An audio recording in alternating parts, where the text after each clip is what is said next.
Hello students, good morning. Today's read chapter 30 Indian National Movement. This video class 8 subject SST Indian national movement ये chapter बहुत ही important है आपका. This chapter we read about rise the nationalist feeling among the Indians, about moderate extremists and revolutionaries, about the constitutional reform proposed by the British government. इस chapter में important point है जो इस chapter में हम जानेंगे. The Indians had suffered for a long time under the oppressive rule of the British.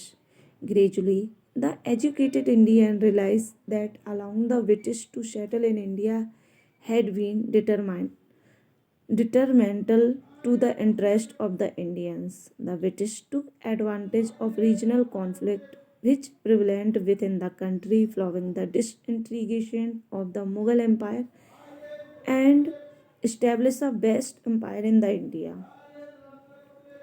जैसा कि हमारे इंडियंस हैं, हम लोग इंडियंस ने काफ़ी प्रॉब्लम फेस की है.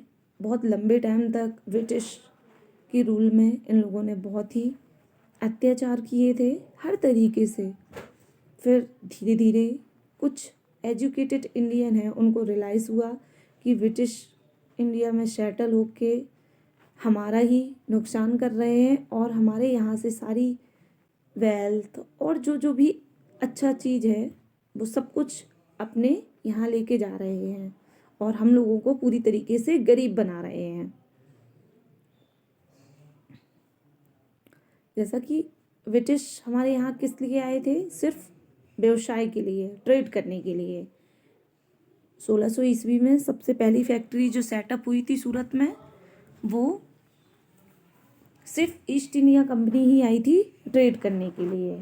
और उस टाइम मुग़ल काफ़ी पावरफुल थे और उन्होंने उनको सेटअप करने की परमिशन दी थी. फिर उन्होंने देखा यहाँ से कि यहाँ तो जो छोटे छोटे राजा लोग हैं वो आपस में ही लड़ाई करते रहते हैं, तो उसका उन्होंने फ़ायदा उठाया और एक दूसरे के खिलाफ उनको जो रीजनल कॉन्फ्लिक्ट लड़ाइयाँ हैं एक रीजन से दूसरे रीजनों के जो नवाब हैं, राजा हैं, उनको एक दूसरे से लड़वा कर अपना धीरे धीरे पूरा सेटअप कर लिया उनने एम्पायर. और मुग़ल एम्पायर को पूरी तरीके से नष्ट कर दिया और अपना एक बड़ा सा एम्पायर इंडिया में सेटअप कर लिया. Growth of national consciousness a significant features of British rule in India was the economic exploitation of the Indians. Many foreigners had come to India and taken away wealth even to the British, but the British drained the resource of India in the most systematic and unjust way. The nation as a whole was reduced to a mere subsistence level without any hope of relief in the future. This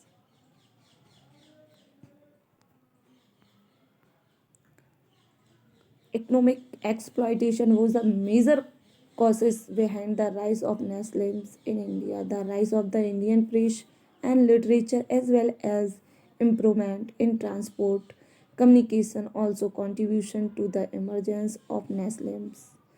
growth of national consciousness, कैसे हमारे राष्ट्रीय चेतना जागृत हुई, कैसे growth हुई उसकी. क्या है कि जैसे कि ब्रिटिश ने पूरा एम्पायर अपना सेटअप कर लिया तो धीरे धीरे जो हमारे लीडर्स थे उनको रियलाइज़ हुआ कि इनको यहाँ से हटाना ही बहुत इम्पॉर्टेंट है, नहीं तो ये हम लोगों को पूरी तरीके से बर्बाद कर देंगे. बर्बाद तो कर ही दिया था पूरी तरीके से.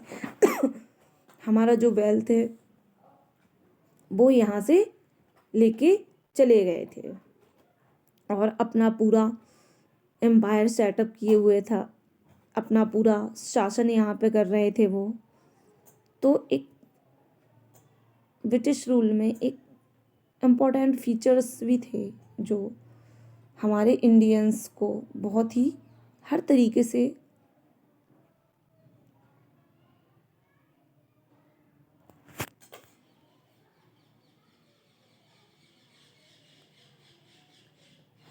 हमारे यहाँ बहुत सारे, जब ब्रिटिश इंडियंस के ऊपर अत्याचार कर रहे थे और पूरा भारत अपने अंडर में किए हुए थे, तो बहुत सारे फॉरेन विदेशी आए, और भी फॉरेन है, जो सभी लोग आए और इंडिया से बहुत सारा वेल्थ और भी चीज़ें हैं जो अच्छी यहाँ से लेके चले गए। ब्रिटिश ने तो पूरा ही रिसोर्स यहाँ से खींच कर ले गए अपने ब्रिटेन में।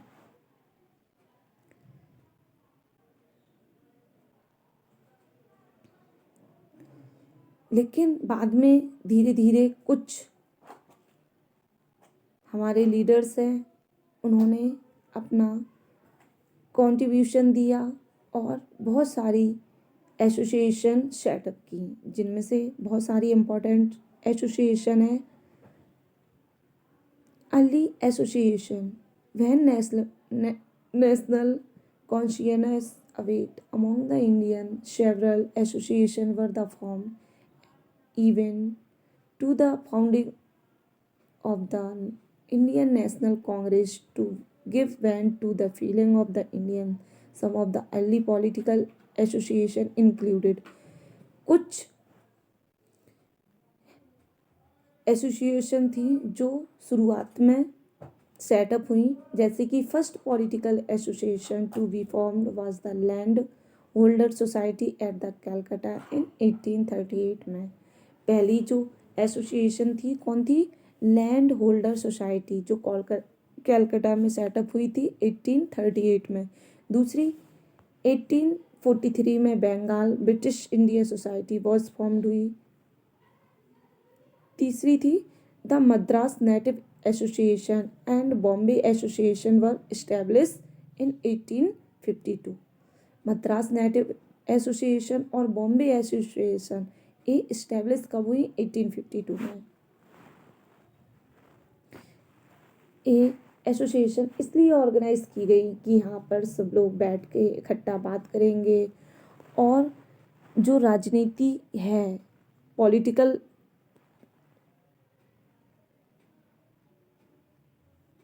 उसको कैसे बढ़ाना है, कैसे हम अंग्रेज़ों से फ्रीडम मिल सकती है इन लोगों से, और यहाँ पे सब लोग बैठ के जो हमारे लीडर्स हैं अपना अपना व्यू कंट्रीब्यूशन बताएंगे एक दूसरे को।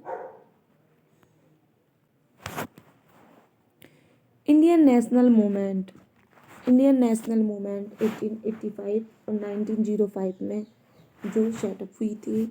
अ न्यू द मॉडरेट्स कौन होते हैं? चलिए हम उनके बारे में बताएंगे।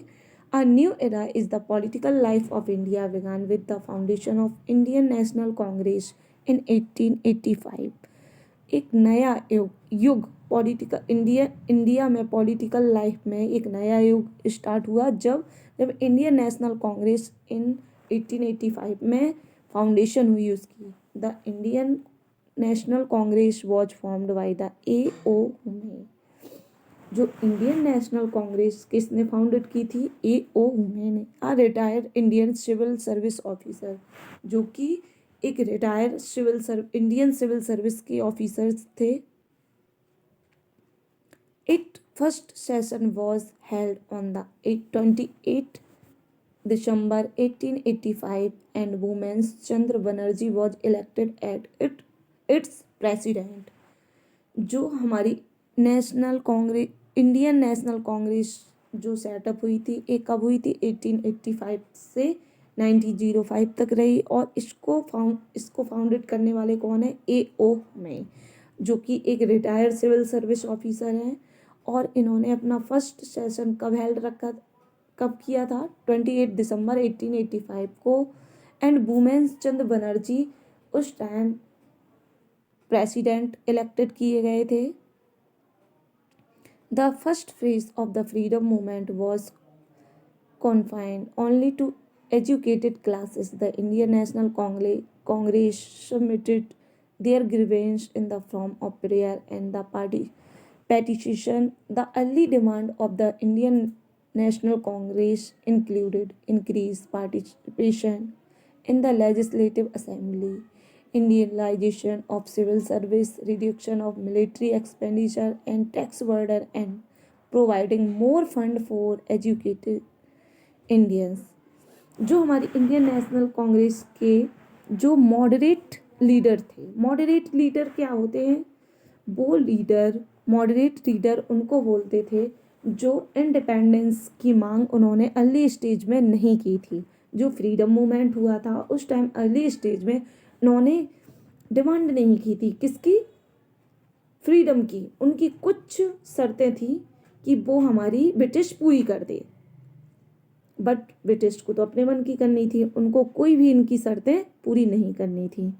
और ये अपनी कुछ शर्तें हैं ब्रिटिश से मनवाना चाहते थे, जैसे कि वो अपनी खुद की असेंबली, लेजिस्लेटिव असेंबली, जो लेजिस्लेटिव असेंबली ऑर्गेनाइज हो रही थी उसमें उन्होंने कहा कि इंडियंस भी होने चाहिए। और जो सिविल सर्विस थी उसमें सिर्फ जो जिसमें बड़े बड़े अधिकारी लोग सिलेक्ट किए जाते हैं, गवर्नमेंट जॉब थी, इसमें ओनली ब्रिटिश को लिया जाता था। और बहुत सारी प्रॉब्लमें थी सिविल सर्विस, जैसे लंदन में ऑर्गेनाइज, फॉरेन में ऑर्गेनाइज होती थी, जिसकी वजह से जो इंडियंस थे वो बहुत ही पुअर थे, जिस वजह से वो सिविल सर्विस ज्वाइन नहीं कर पाते थे। और दूसरा रीज़न था सिविल सर्विस एग्ज़ाम देने का, उसका इंग्लिश था, जो इंग्लिश उस टाइम इंडियंस को बहुत ही कम आती थी, इसलिए वो सिविल सर्विस क्रॉस ही नहीं कर पाते थे और उनकी जॉब भी नहीं लग पाती थी। इसलिए उन्होंने कहा कि जो सिविल सर्विस है तो इसमें इंडियंस होने चाहिए, इसका माध्यम ऐसा होना चाहिए जो हम लोगों के लिए, इंडियंस के लिए सुटेबल हो। और भी बहुत सारी चीज़ें थी जो इनकी स्टार्टिंग में मांग थी, बट जो अंग्रेज़ थे वो तो कान बंद किए हुए थे, इनकी बात को सुना ही नहीं और ना ही माना, और बस डेट पे डेट देते गए कि हाँ अब हो जाएगी आपकी पूरी बात, अब हो जाएगी, ये हो जाएगा, वो हो जाएगा, बस डेट पे डेट देते गए। Limitation of the moderate demands, जो मॉडरेट थे उनकी कुछ डिमांड भी थी, जैसे कि up to 1905 there were no fundamental departure in these aim of the Congress. The moderate had firm faith in the British sense of justice and fair play, hence they continue with the prayer and petition. The British, however, turned a deaf ear to the request of the Congress. जैसा कि मैंने आपको बताया है कि ये सिर्फ उनसे अपनी डिमांड ही मांगते रहते थे और कुछ नहीं कर पाते थे कि मुझे ये चाहिए, वो चाहिए, और अंग्रेज इनकी बात को कान बंद करके सुनता था। वो सुनते ही नहीं थे ब्रिटिश लोग, और डेट पे डेट देते चले गए। फिर धीरे